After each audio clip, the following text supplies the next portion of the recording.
morning and welcome to News for Hearing Impaired. I'm Shubhendu Ghosh with my colleague Meera Bhatia. Let's begin with the headlines. Disproportionate assets case returns to haunt Sasikala. Fresh hurdles in her swearing in as Tamil Nadu CM. Swearing in ceremony deferred. Governor seeks advice from legal experts. Supreme Court verdict on DA case next week. Earthquake measuring 5.8 on the Richter strikes Uttarakhand. Tremors felt across North India. 4 teams of the National Disaster Response Force rushed to Rudraprayag to conduct relief and rescue operations. Home Ministry and Prime Minister's office review situation after the quake.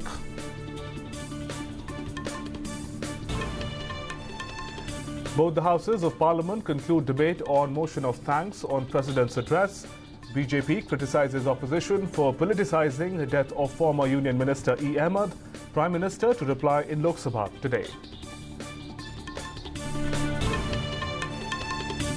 Campaigning hits top gear as senior leaders of political parties address a series of rallies and roadshows in poll-bound states of Uttar Pradesh and Uttarakhand. BJP releases its 4th list of candidates for Uttar Pradesh. BJP demands removal of Chief Secretary and DGP of Uttar Pradesh, complains to Election Commission, alleges malpractices and favoritism.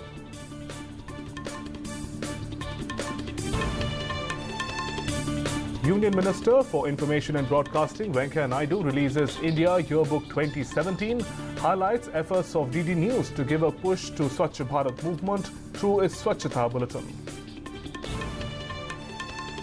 Government cautions against linking of triple talaq issue with religion. Prominent member of All India Muslim Women Personnel Law Board supports banning the practice of triple talaq as well.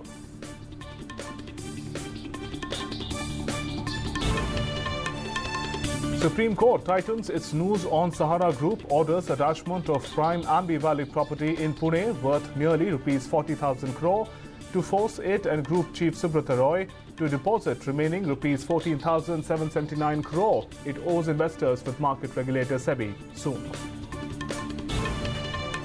And in international news, US President Donald Trump delivers a strong message to radical Islamic jihadists, says America and its allies will defeat forces of death, defends his immigration bans, saying will not allow them to get a foothold in the country.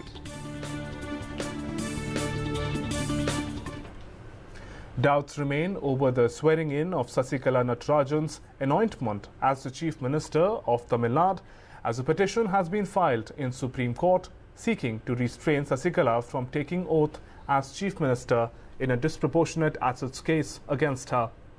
The Apex Court is likely to pronounce its judgment within a week. Meanwhile, O. Pannirselvam had another short stint at the helm of affairs in Tamil Nadu as the Governor Vidyasagar Rao accepted his resignation on Monday. A moderate intensity earthquake measuring 5.8 on Richter scale hit Uttarakhand last night, tremors of which were felt in Delhi and other parts of northern India. Epicenter of the quake was in Rudraprayag, Uttarakhand. Tremors were felt in Delhi, Noida, Faridabad and western UP as well.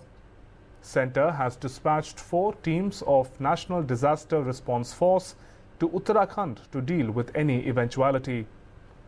Union Home Minister Rajnath Singh has asked for a detailed report on earthquake while NDRF has been put on high alert. Prime Minister Narendra Modi spoke to officials and took stock of the situation in the wake of earthquake felt in various parts of northern India. In a tweet, PM Modi said, PMO is in touch with officials in Uttarakhand, which is the epicenter of the quake. I pray for everyone's safety and well-being. Union Home Minister Rajnath Singh also tweeted about NDRF teams being rushed to Uttarakhand to carry out rescue and relief operations. If need be, in a tweet, Rajnath Singh said, Ministry of Home Affairs is closely monitoring the situation in earthquake-hit Uttarakhand and other North Indian states where the tremors have been felt. The NDRF teams have been rushed from Ghaziabad to Uttarakhand to conduct rescue and relief operations if the situation arises. Prime Minister Narendra Modi will reply today to the discussion on motion of thanks on President's address to the joint sitting of the Parliament. Monday saw discussion taking place amidst din in Lok Sabha. There was fiery exchange of statements between the ruling party and the opposition over issues surrounding the passing away of veteran leader and MP E. Ahmed. Poll campaigning has hit top gear as senior leaders of various political parties addressed a series of rallies and roadshows in poll-bound states of Uttar Pradesh and Uttarakhand. BJP has also released its fourth list of candidates for the state assembly polls. A high-level BJP delegation on Monday met the Election Commission and sought replacing the Chief Secretary, Director General and Additional Director General Police of Uttar Pradesh. A three-member delegation of the party, Union Ministers Venkaiah Naidu, Nirmala Sitharaman and Mukhtar Abbas Naqvi met EC officials and submitted their memorandum. The delegation demanded that the Chief Secretary, Director General and Additional Director General Police be replaced in order to ensure free and fair elections in the state. Along with the three top officers, BJP also demanded that district magistrates of Rampur, Firozabad and Meerut should also be replaced, accusing them all of partisan behavior. Union Information and Broadcasting Minister M. Venkaiah Naidu has said that consensus is required for electoral reforms such as compulsory voting and holding simultaneous Lok Sabha and Assembly elections, while releasing the India 2017 yearbook in New Delhi on Monday. The minister said there is a need to take measures to curb influence of money power. The triple talaq tussle seems to be heading for a landmark turning point. The centre has indicated that it could ban it, urging all parties to come together to back the move without linking it to politics. The chorus against the practice that has seen Muslim men divorce women in the country instantly by uttering talaq thrice has been rising. The latest on that front are the responses received by the Union Law Commission to its questionnaire over the Uniform Civil Code, where triple talaq has got thumbs down from majority of responders, including Muslim bodies. In a big blow to businessman Subrata Roy, the Supreme Court has directed attachment of Sahara Group's prime property worth 39,000 crore rupees at Ambevali in Pune for realization of money to be paid to its investors.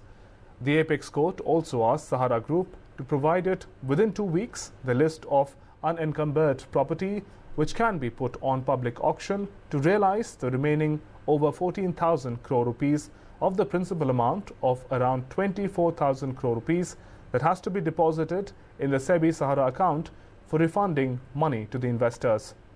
A bench headed by Justice Deepak Misra, which will hear the matter again on February 20th, noted that out of the principal amount, the group has deposited around 11,000 crore rupees and it has to deposit over 14,000 crore rupees more. In international news, defending his immigration ban, US President Donald Trump has delivered a strong message to radical Islamic jihadists that America and its allies will defeat the forces of death who worship destruction. He said he will not allow them to get a foothold in the country. During his first visit to Central Command, which is responsible for an area that includes Middle East and Central Asia, Trump said ISIS is on a campaign of genocide, committing atrocities across the world. Continuing his tirade against the US media, Trump alleged that the very dishonest press doesn't want to report the incidents of terrorism. In a dramatic turn of events, a new Board of Control for Cricket in India, BCCI, administrators have closed offices of President and Secretary of the board. It has been learnt that officials associated with the two offices were sacked. The new Supreme Court appointed panel have informed the CEO, Rahul Johri, to close down the offices and relieve the employees of the former board officials. Even after Thakur and Sherke quit, their employees were receiving salaries and receiving office expenses from the Indian board. The Committee of Administrators felt, as both office bearer hold no office in BCCI, there is no need to maintain a president office in New Delhi.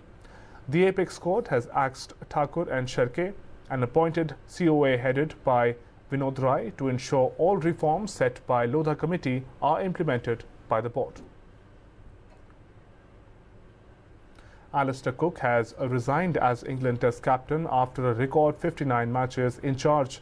The 32-year-old Essex batsman took the role in 2012 and led his country to Ashes victories in 2013 and 2015. However, during last year's 4-0 Test series defeat in India, he admitted to having questions over his role.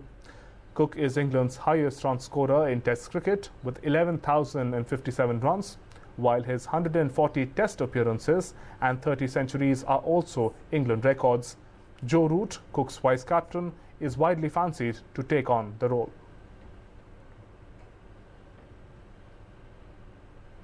And with that, we've come to the close of this bulletin. Namaskar.